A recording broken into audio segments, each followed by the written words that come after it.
الله الرحمن الرحيم.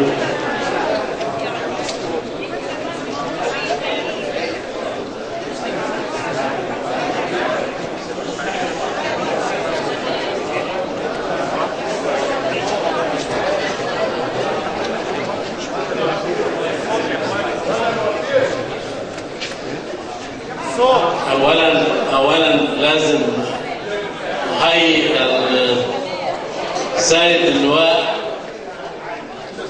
السيد اللواء إبراهيم حماد محافظ أسيوط.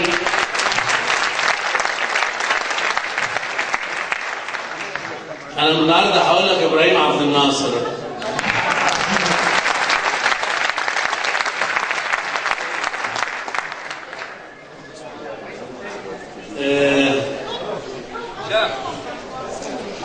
كما تحية كبيرة للأستاذ الدكتور مصطفى القاضي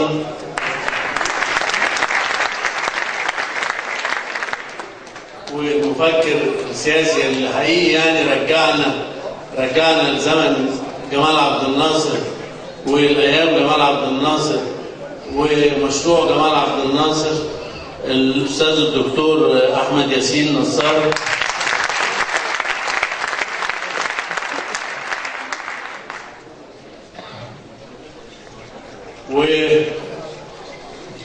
ومحيي أستاذ الشاعر سعد عبد الرحمن.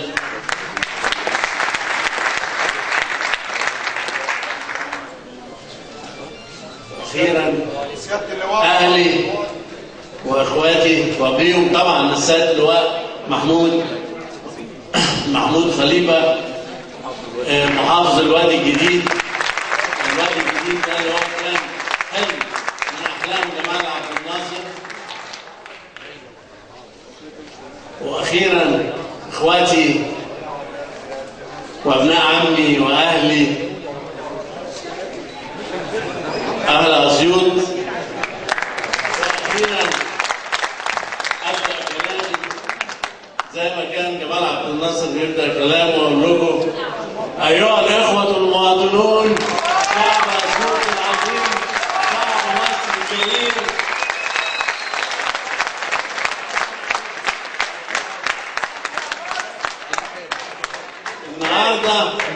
النهارده لازم نقف كلنا فخر وكلنا اعتزاز وكلنا رافعين راسنا للسماء ان احنا بننتمي لهذا الشعب. ولازم نعرف ان ما قام به هذا الشعب في 30 يونيو كان معجزه بكل ما تعنيه هذه الكلمه. وهو الشعب ده مش غريب عليه، لأن الشعب ده طول عمره كان صانع المعجزات. هذا الشعب من زمان، من سنة 56 لما وقف إخوانكم في بورسعيد يتحدوا أساطيل الإمبراطوريات وأساطيل الاستعمار ويفرضوا إرادة هذا الشعب، ويرجع هذه الأساطيل بتجر وراها ديول الخيبة وديول العار، ويثبت هذا الشعب أنه جدير باستعادة كرامته وجدير باستعادة قناته اللي بناها بعرقه ودمه، وبوظ المخطط اللي كان قايم عليه هذا العالم الذي كان يريد استعبادنا. نفس الشعب اللي بعد محيطة المؤامرة ورفضت نفس قوى الشر التي تريد استعبادنا، قوى الشر التي تريد أن تمتص دماء هذه المنطقة وتخليها سوق لمنتجاتها، تخليها منطقة تسرق خيراتها من بترول لزراعة لموارد معدنية لكل شيء. عمل مؤامرته اللي تجلت فيه هذا العدوان الغاشم اللي جه علينا في سنة 67، وفعلا نجح وحقق انتصار عسكري علينا كاسح. وكان بيقول انه مستني تليفون من القاهرة. لا الشعب العربي والشعب المصري كله بيخرج بيرفض الهزيمة وبيرفض التنازل عن مشروعه، وبيبوظ المخططات اللي رسموها كلها، ويلاقي ان مصر رجعت تاني كالصخرة، هي بتقود حركة التحرر، هي بتقود القومية العربية، هي بتقود التنمية، هي بتقود الاستقلال الوطني. وتحول هذا الانتصار العسكري أو الانتصار الذي كان ينتصر إلى النصر في معركة علينا، زي ما هم هزموا قبل كده، سواء الأمريكان نفتكر في اليابان لما اليابان دوم درس قاسي في بيرل هاربر، لكن استمروا بعد كده، وزي ما قوات الخلفاء هزمت في ذلك. إخواني، هذا الشعب أظهر عبقريته مرة أخرى في 30 يونيو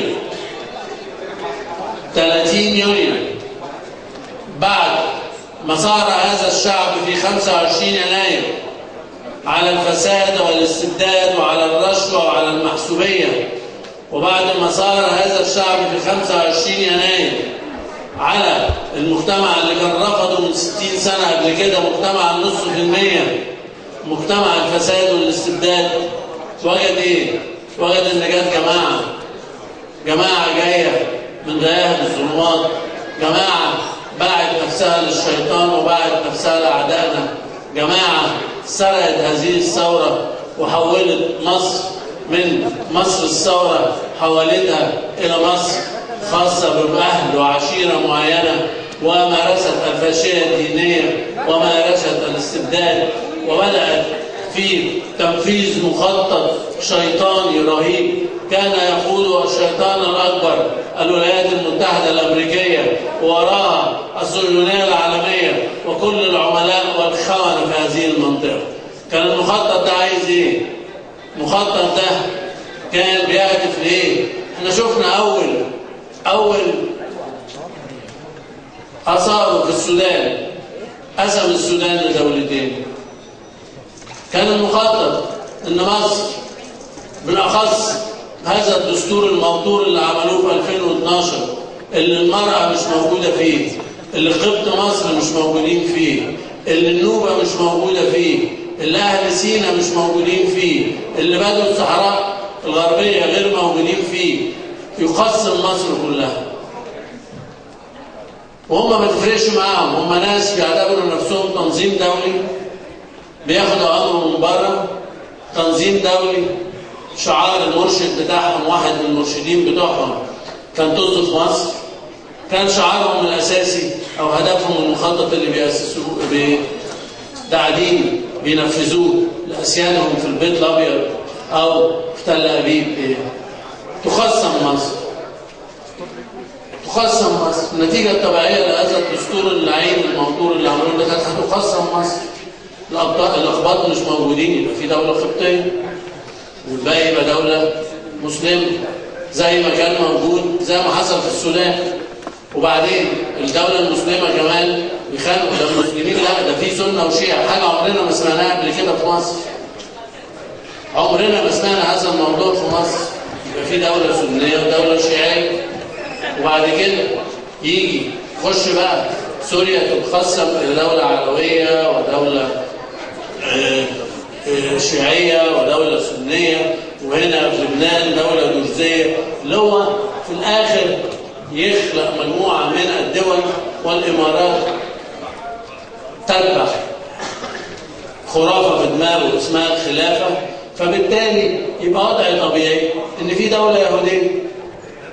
خلاص انتوا ليه زعلانين إن يبقى في دولة يهودية؟ قاعدين تقولوا مفيش حاجة اسمها دولة يهودية، ما دام انتوا عندكم دولة سنية ودولة شيعية ودولة قبطية ودولة. هو ده المخطط اللي كانوا بيستخدمون فيه. بس طبعا كان الهدف الأساسي إن كان هتبقى الدول دي كلها بتعيش في قرون التخلف وفي القرون الوسطى، وكانت الدولة اليهودية دي تبقى هي اللي بتمثل الاستعمار في المنطقة، وهي الوحيدة اللي عايشة في القرن الحديث.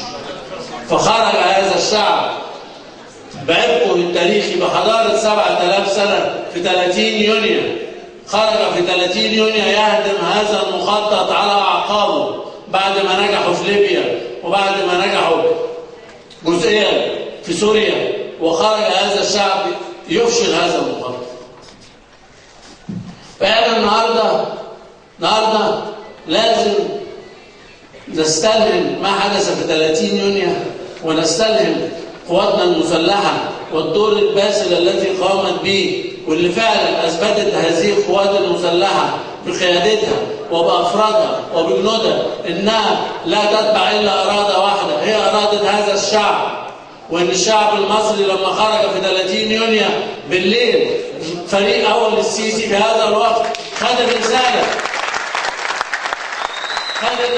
يوم 30 يونيو بالليل إن مرسي أصبح رئيس سابق من يوم 30 يونيو بالليل، وأصبح القائد الأعلى للقوات المسلحة. ليس هذا الرئيس الذي جاء في غفلة من التاريخ في قصر الاتحادية، رجع القائد الأعلى للقوات المسلحة هو شعب مصر العظيم، ونفذ القائد العام أوامر الشعب العظيم في 3 يوليو بإسقاط وخلع هذا الرئيس المزعوم اللي جاء في غفلة في ظلمة كده، في كابوس.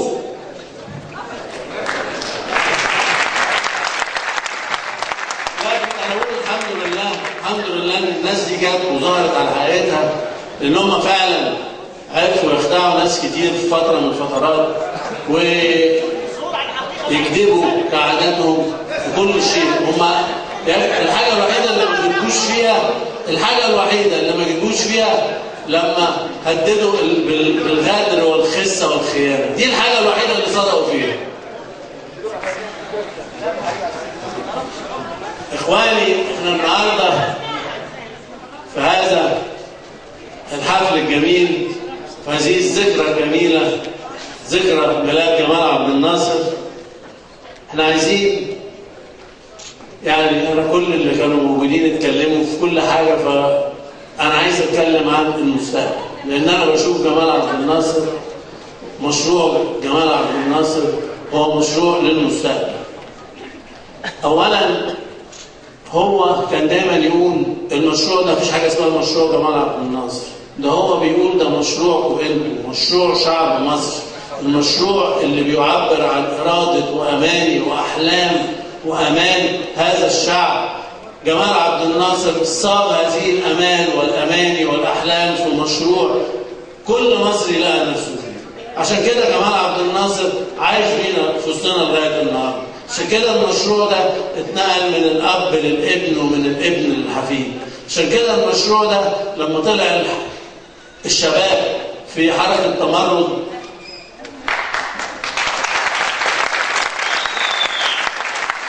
الشباب الجميل ده، ان انا سعيد جدا ان انا بمضي الاستمارة بتاعتهم وبمشي خلف قيادتهم في هذه الحركة، كانوا بيسموا نفسهم أحفاد جمال عبد الناصر.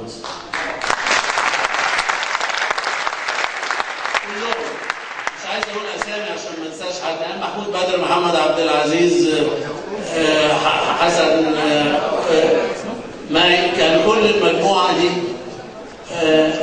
كانوا لما يروحوا حتى لما كانوا يجدوا الشباب اللي ان شاء الله يرجع لقاعده سالما، اللي هو للاسف لو حكينا عليهم مجموعه الاخوان الارهابيه، كانوا دايما يقولوا لهم احنا احفاد جمال عبد الناصر، احنا اللي بنمثل الاراده الحقيقيه لشعب مصر، مش انتوا احفاد ولاد البنا، لان انتوا لا تمثلوا شيء.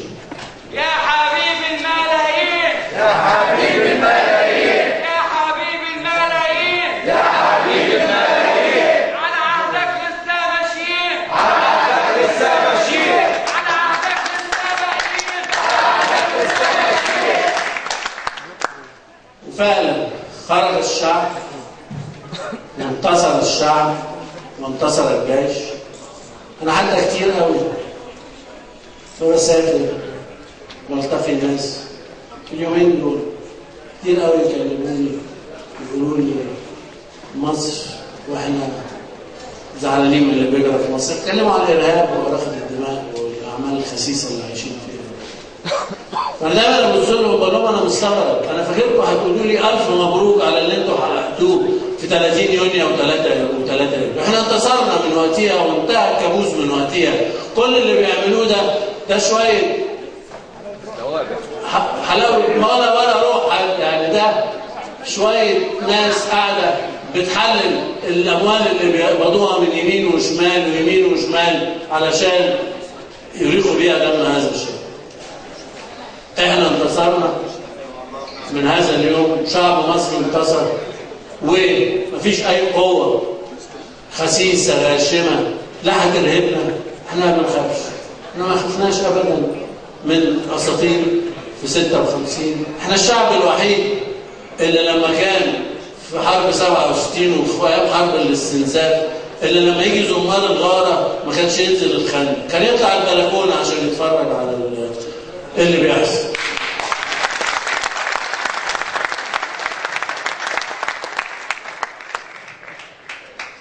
احنا النهارده بنتطلع للمستقبل اللي عمل كده واجب. يعني انا شعور جميل جدا ان بعد 40 سنه من بعد وفرض علينا هذا السلام المزعوم، هذه الاتفاقيات الخزي والعار، اتفاقيه كامب ديفيد وهذه الاتفاقيه الخسيسه. انا النهارده بتكلم امام قلب مصر في اسيوط وامام شباب مصر في اسيوط الذي هو النواه الحقيقيه للحريه والعزه والكرامه، تحت شعار ان ما اخذ بالقوه لا يسترد بغير قوه.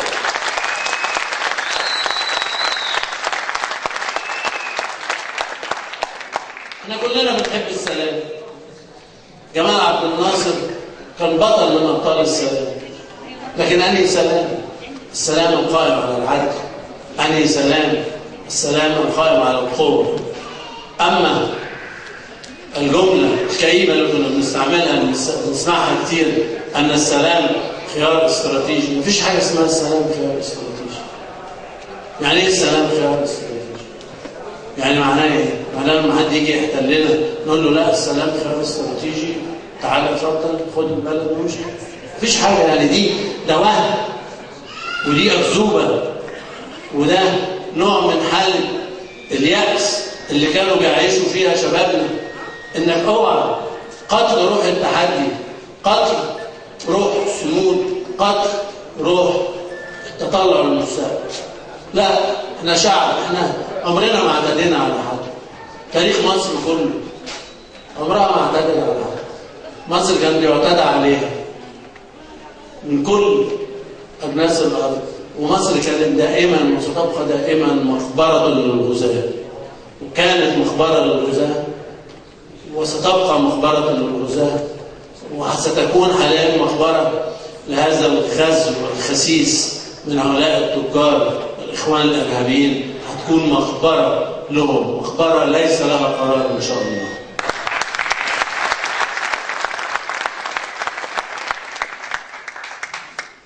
فأنا النهاردة نتكلم على المستقبل، نتكلم على فترة جديدة، نتكلم على مستقبل جديد. مستقبلنا محدش هيبنيه لنا، محدش هيعمله لنا. مستقبلنا احنا هنعمله بنفسنا. النهارده حتى انا في ناس بتسالني على لما بيتكلموا على المرشحين والرئاسه والفتره والجرام، حتى انا بستغرب يعني لما يقعدوا يقولوا كل واحد يجي ببرنامجه الرئاسي. يعني ايه برنامجه الرئاسي؟ هو في برنامج حطه هذا الشعب، استعاده ثوره جمال عبد الناصر، ده البرنامج اللي حطه هذا الشعب. الشعب لما طلع 25 يناير العيش وحريه وعداله اجتماعيه وكرامه انسانيه، ولما سرقت منه الثوره طلع تاني في 30 يونيو بيرفع صوره جمال عبد الناصر يقول عيش وحريه وعداله اجتماعيه، واكد على هذه المبادئ واضيف اليها مبدا الاستقلال الوطني، مبدا استقلال الاراده الوطنيه، مبدا ان ما اخذ بالقوه لم يسترد بغير القوه، مبدا يد تبني ويد تحمل السلاح. ده هو البرنامج الرئاسي، واحنا مستنيين الرئيس الجاي ينفذ لنا هذا البرنامج. ومننا على ثوابت اتحط. الشباب هو الذي، احنا بلد محظوظه، احنا عندنا فوق من 55% 60% شباب. هم دول الطاقه، دول اللي هيكون المحرك الرئيسي لمستقبل هذا الوطن. نعرف الشباب ده هيشتغل ازاي. النهارده عندنا الطاقات العلميه، عندنا الطاقات الصناعيه، عندنا الطاقات احسن جو، سياحه في الاثار، نعرف الحاجات دي هنشغلها ازاي. عندنا قطاع عام سرق واتنهب واهمل، عايزين نعرف القطاع العام ده هنرجع وهنستعيده وهنشغله تاني ازاي، ويرجع تاني لابنائنا واحفادنا.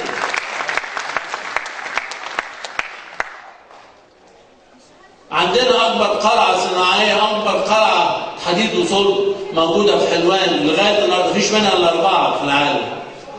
اهملت، شغاله بدون طاقتها. عايزين نعرف الحاجات دي هيرجع لها اب شرعي تاني ازاي. مجمع الالومنيوم اللي موجود في نجع حمادي، هذا المجمع اللي بيعتبر علامه من علامات صناعه الالومنيوم في العالم كله. عايزين نعرف الحاجات دي تاني هترجع تشتغل بكامل طاقتها تاني ازاي. مش عايز اسمع حد يجي يقول لي ان في شيء هيتباع. يعني انا بصراحه، بس انا متاكد يعني الحمد لله ان المهندس ابراهيم محلب نفى هذا الموضوع لما امبارح سمعت كلام ان شركه المقاولين العرب هينزلوها في البورصه ويطرحوا اسهم. مفيش كلام من ده، الكلام ده عصره ولا وخلاص. فانا حتى بشكر المهندس ابراهيم محلب انه صارع ونفى هذا الموضوع. الشركات دي شركاتنا وخلاص. اللي كانوا بيسرقوا وبيبيعوا وبينهبوا دول خلاص راحوا السجن وراحوا في مزبله التاريخ.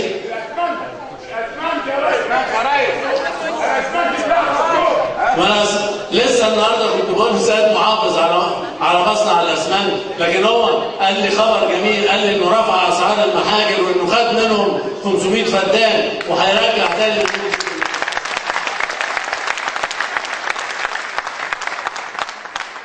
بيسرقونا في المحاجر والكهرباء، وفي الاخر يطلعوا شكاره الاسمنت يصدروها للخارج بنفس السعر اللي بيبيعوا في اوروبا. ويقول لك ده استثمار. استثمار ايه ده؟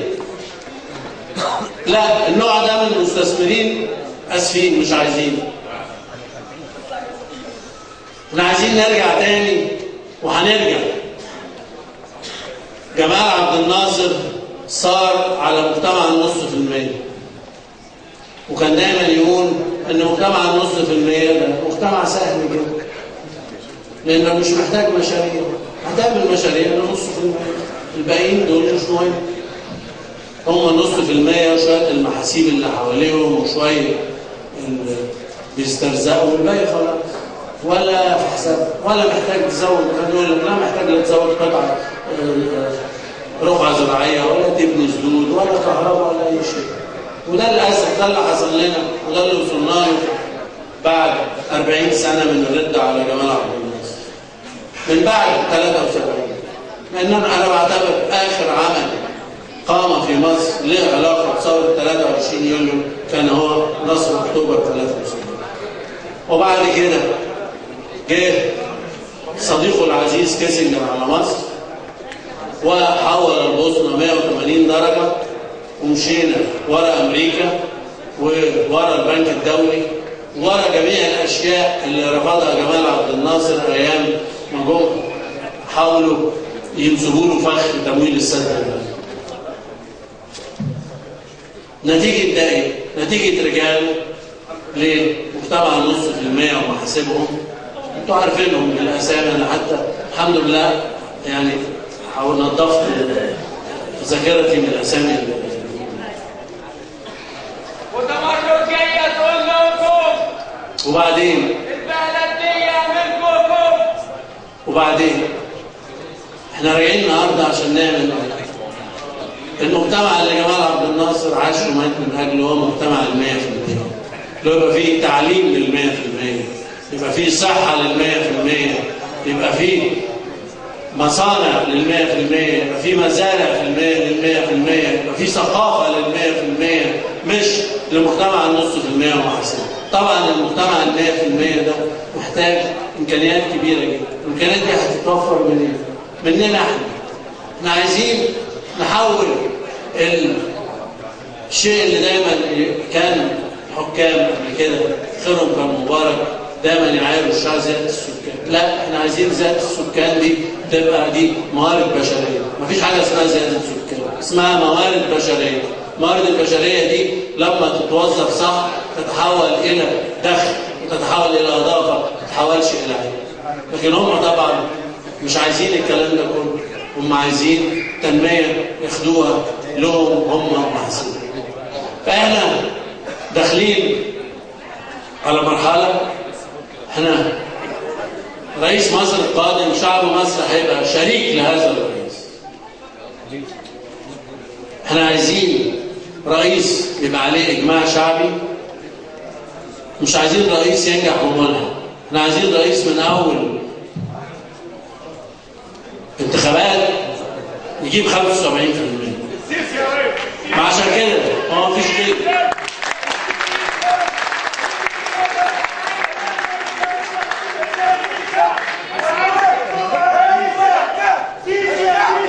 بس احنا بنبلغه، احنا هنبقى شركاء بنبلغه. انا مش ناسي منظر مشير السيسي وهو بيجري مع ابنائه من جنود الصاعقه وضباط الصاعقه. احنا شباب مصر هو هيبقى في هذا الوقت شريكه اللي بيجري حواليه. وبقول لرموز مبارك، رموز مبارك اللي طالعين النهارده وطالعين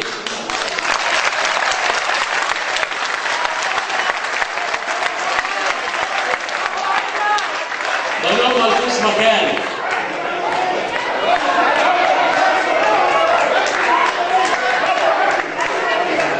بقول لرموز مبارك لقد اسقطتوا الشعب في 25 يناير ولا عودة لكم. واحب اقول لهم بقى بلغتنا لا خلي عندكم دم.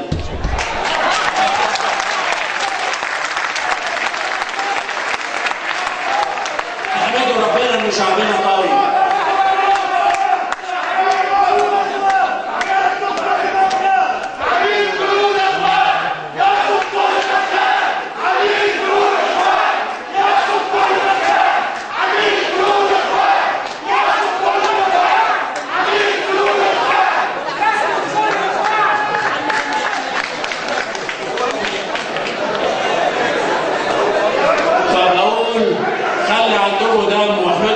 ربنا ان شعبنا طيب.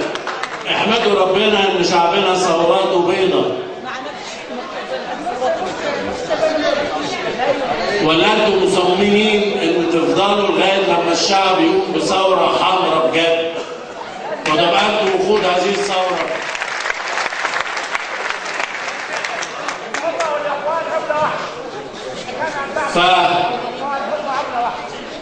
فنحذر رموز مبارك ورموز الفساد والاستبداد، الرموز اللي نهبت شعب مصر ونهبت خيرات هذا الوطن.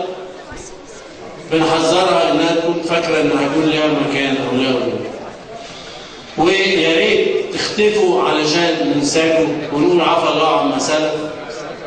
لكن انتوا ظاهر مصممين انكم تكونوا وقود لهذه الثوره. أين حمرة الخجل في وجوههم؟ منهم من صرخ ونادى بمبارك، ومنهم من أيد لمبارك، ومنهم من قال عن مبارك كذا وكذا، ولكن ناصر لم يمت. هذا الرجل الأبي ابن الفلاح الأبي هو سيرته باقية الإسلام.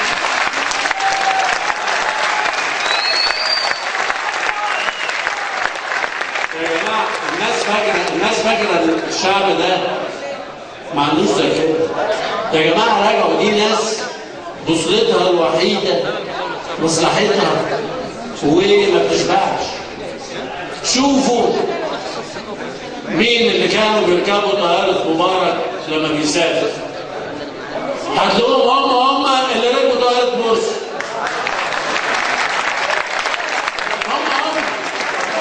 هم النهارده جايين يركبوا في القالب بتاع 30 يونيو، بنقول لهم لا اسفين، احنا اسفين. احنا ممكن لو استخبيتوا كده وما شفناكوش هنعمل نفسنا مش شايفين في قاع القالب بتاعنا.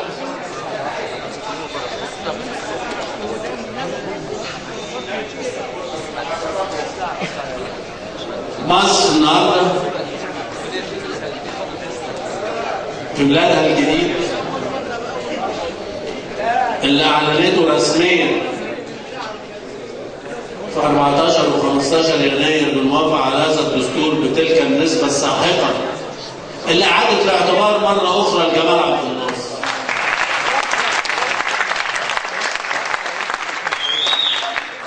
ولنسب الاستفتاءات اللي كانت بتجرى ايام جمال عبد الناصر.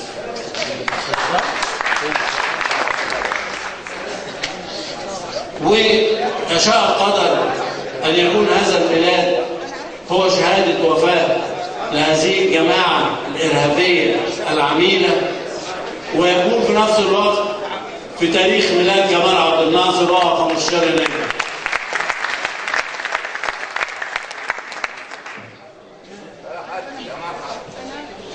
اخواني، احنا النهارده برنامج الرئاسه القادم موجود، حطوا هذا الشعب.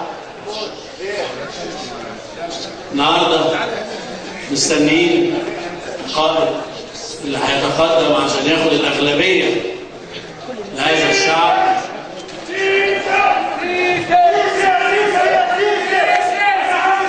اللي هينفذ هذا البرنامج اللي اوله الانحياز للغالبيه العظمى لهذا الشعب من عمال وفلاحين،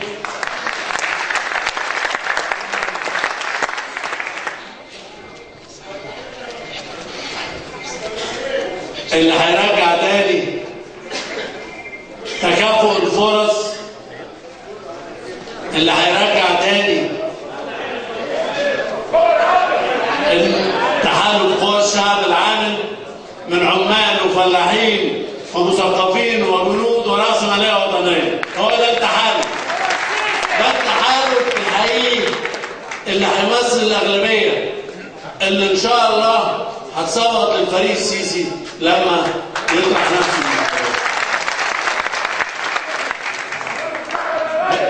البرنامج الانتخابي هيرجع الشباب، يكون هو الذي يقود يرجع لنا تاني ايام عزيز صدقي لما كان عنده 34 سنه وكان وزير صناعه، والنهارده بيراقب بأبو الصناعه في مصر. يرجع لنا تاني الامثال اللي كانت موجوده اياميها، يرجع لنا تاني ذكرى صدقي سليمان لما كان عنده 40 سنه وكان بيدير مشروع القرن، مشروع السد العالي اللي خلصه في ميعاده رغم مرور بنكسه 67 وخلصه باقل من الميزانيه اللي كانت مقرره له. بدل ما كان مقرر له 400 مليون خلص ب 368 مليون.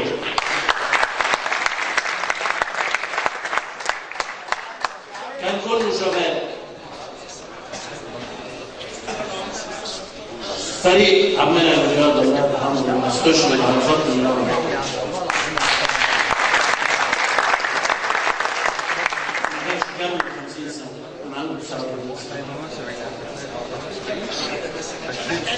فدي مصر احنا عندنا ثروه كبيره جدا اللي هي الشهداء. برنامج رئاسي هيرجع للشهداء حقوقهم.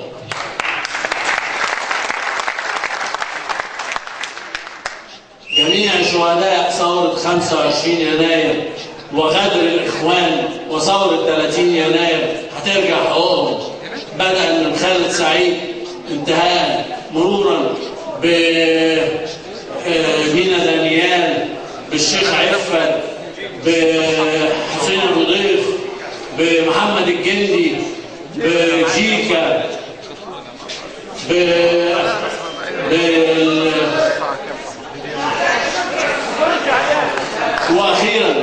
بجمال ايه؟ شهداء الشرطه وشهداء القوات المسلحه.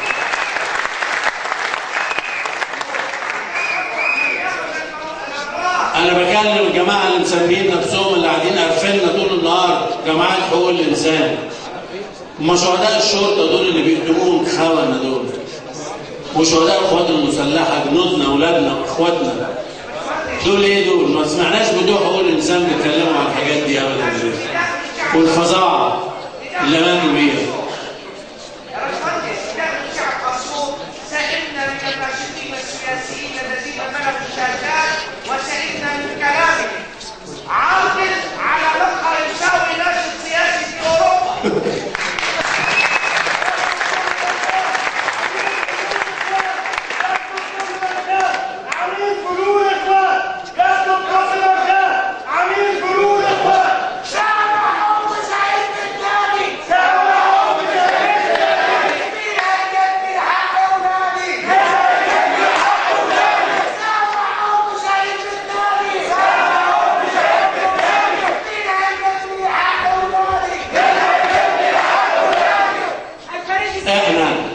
محدش هيجيب لنا، احنا اللي هنجيب حق اولادنا. هنجيب حق اولادنا لما نحط كتفنا في كتف قياده هذا الوطن. ما نبقاش قاعدين في بيوتنا مستنيين ان هم اللي يخلوا السما تمطر علينا ده وفضل. احنا عايزين، انا ما انساش جمال عبد الناصر لسه من يومين كنت بقرا خطابه لما جه هنا اسيوط. كان خطاب في اسيوط هنا يوم 8 مارس سنه 1965. حد هنا منكم كان موجود في اليوم ده؟ ها؟ قال لي ايه؟ قال بالحق، قال انا مش متخيل نفسي حاجه اقف قدامكم واقول لكم من فضلكم ادوني اصواتكم علشان هعمل لكم كذا وكذا وكذا وكذا وابيع لكم الاحلام والاوهام والامور دي كلها. ده اللي قاله جمال عبد الناصر. قال انا ما عنديش لا فلوس اوزعها ولا عندي احلام ابيعها لكم، لكن انا عندي ايه؟ قال انا عندي خطط عمل مضنيه، مشاريع لكل واحد مصري. قال انتوا الناس فاكره جايه تطلب، لا انا مش جاي الناس تيجي تطلب مني، انا اللي جاي اطلب منكم. انا جاي اطلب منكم العرق لتنفيذ هذه الخطط والعمل لتنفيذ هذه المشروعات والاخلاص لهذا الوطن والاخلاص لهذا البلد. فده اللي لازم يكون شعارنا القادم، واللي احنا محدش يجي، محدش هيجي يعمل لنا، محدش معاه عصايه سحريه. بس عايزين اللي يجي عارف ان المشاريع والخطط وكل الامور دي معموله لنا واولادنا واخواتنا واحفادنا، مش لمجموعه من ما كانوا بيسموا نفسهم شويه رجال اعمال على شويه رجال مش عارف ايه، خدوا كل شيء وخدوا الخير. لا، مفيش الكلام ده. الكلام ده لن يعود مره اخرى. وهقولها تاني وتالت ورابع وخامس: استحوا يا ما افسدتم مصر في ايام مبارك، ونرجوكم ان تختفوا، مش عايزين نشوفكم.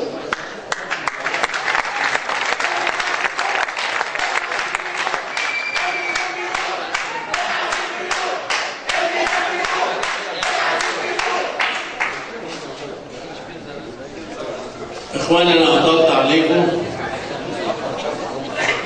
بس يعني انا هنا بين اهلي واخواتي،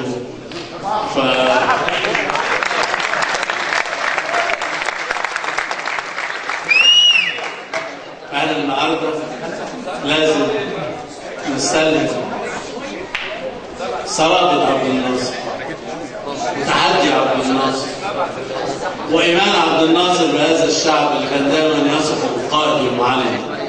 عبد الناصر لما كان يتكلم على هذا الشعب ما كانش يتكلم عليه إلا يصفه بالقائد والمعلم، لأن هو فعلا في كل مرة أثبت إن هو قائد المعلم كل الأزمات اللي مرينا فيها.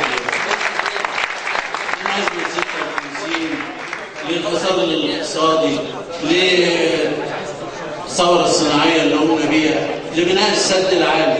السد العالي اللي جم بعد كده اللي حملة الردة على جمال عبد الناصر وجم قعدوا يوصفوه بانه ده شغل طمي وانه عمل وخرب الدنيا، ويجي ربنا برضه يخزيهم ويجي جفاف زي اللي جه سيدنا يوسف. وما ينقص البلد الوحيده التي لا تحس بالجفاف ولم تعاني منه في نهر النيل كله كانت مصر بسبب السد العالي. الحمد لله من يومها اتخرسوا وبطلوا يعملوا كده للسد. اخواني لازم نبص للمستقبل، ولازم نبقى مصحصحين، ولازم نبقى عندنا قدرة على العمل، قدرة على العطاء، قدرة على إخلاص في عملنا، في أمن وطننا. على فكرة أمن الوطن ده جزء ما هوش شغلانة الداخلية لوحدها ولا شغلانة القوات المسلحة، ده شغلانة كل مواطن.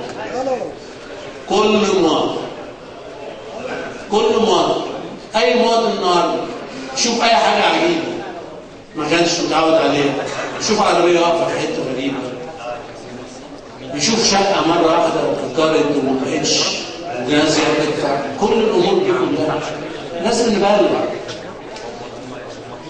نبلغ. احنا زمان كان ايام مبارك والايام دي كنا حاسين ان هم لا عايزيننا واخدين البلد من ابوها لحسابهم، واحنا ما كناش. لا، النهارده دي بلدنا وده مستقبلنا ومستقبل ولادنا ومستقبل اخواننا.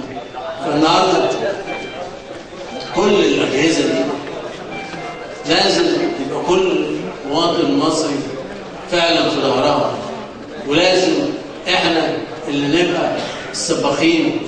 النهارده اي واحد شوف اي حاجه، ولازم الشرطه كمان انا متاكد هيبقى قلبها راحت. يعني لو من كل 10 بلاغات طلع واحد فعلا بيمثل خطوره، ده كويس جدا. حميد الواحد ده كان ممكن تبقى قنبله هتفرقع في حته تموت لها 100 واحد ولا 200 واحد. يعني انا شايف ان احنا علينا دور كبير جدا في هذا الموضوع، وفي نفس الوقت انا حاسس، انا متاكد النهارده الواحد هيشك في حاجه، ولو بلغ الشرطه جت ولقيتها انها فعلا حاجه ما بتمثلش الخطوره زي ما هو متخيل، مش هتزعل منه ولا هتوبخه ولا هتقول حاجه. ليه؟ لان ما هو ممكن ده يقول يخيب، ده يخيب وده يخيب وده يخيب، لكن لو كل واحد خاف يبلغ يقول لك لا احسن ما يحصلش حاجه وتيجي خايف من الشرطه، لا، انا باكد لكم من مكاني ده ان الشرطه هتبقى سعيده جدا باي بلاغ يجي لها، حتى لو البلاغ ده طلع لانها عارفه ده ممكن ما يجوش حاجه بس هتحس ان انتوا في ظهرها. ونفس الموضوع بالنسبه للقوات المسلحه. اخيرا بكرر شكري لاهلي في اسيوط، وبكرر شكري للسيد اللواء الوزير ابراهيم عبد الناصر